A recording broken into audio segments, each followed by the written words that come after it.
सभापति महोदय, वित्त मंत्री जी ने सदन के सामने जो वित्त विधेयक प्रस्तुत किया है, मैं उसका समर्थन करता हूँ।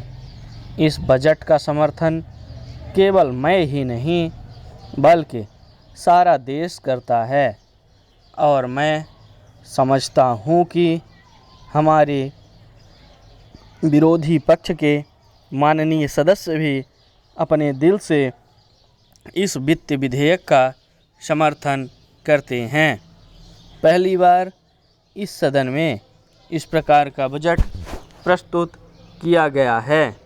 हमारे राष्ट्र के प्रधानमंत्री और देश के नौजवान नेता ने हमें नारा दिया है कि हम आने वाले समय में अगली पंचवर्षीय योजना में उत्पादन और रोजगार को अधिक महत्व दें। इसी सिद्धांत को लेकर माननीय वित्त मंत्री जी ने उत्पादन को बढ़ाने के साथ साथ हमारे देश से बेरोजगारी को समाप्त करने के लिए साहसिक कदम उठाए हैं। मैं उनके इन प्रयत्नों को भी सराहना चाहता हूँ। हमारे विपक्ष के बहुत से माननीय सदस्यों ने कहा है कि हमारे दल की सरकार जो केंद्र में है वह समाजवाद के लक्ष्य से पीछे हट गई है। मैं उनको बताना चाहता हूँ कि यह उनका भ्रम है। इस बजट में जिस तरह से विभिन्न क्षेत्रों में प्रावधान किए गए हैं, वे संकेत करते हैं कि वे केवल करोड़पतियों के लिए ही नहीं हैं बल्कि हमारे देश के जनसाधारण लोगों की आवश्यकताओं की भी पूर्ति करते हैं।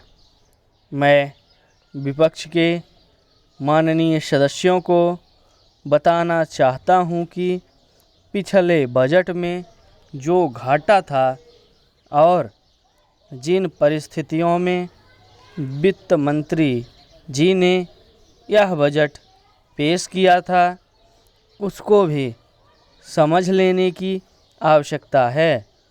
उस घाटे को किस प्रकार से पूरा किया जाए, यह भी एक बहुत बड़ा उत्तरदायित्व हमारे वित्त मंत्री जी पर है। इस बजट में जिस तरह से वित्त मंत्री जी ने बड़े साहसपूर्ण ढंग से इस घाटे को कम किया है, उसके लिए मैं वित्त मंत्री जी को धन्यवाद देना चाहता हूँ। वित्त मंत्री जी ने इस बात का ऐलान किया है कि जिस तरह से हमारे देश में उत्पादन के क्षेत्र में प्रगति हो रही है, उससे लगता है कि आने वाले दिनों में हमारे देश को किसी भी विदेशी बैंक से ऋण लेने की आवश्यकता नहीं पड़ेगी।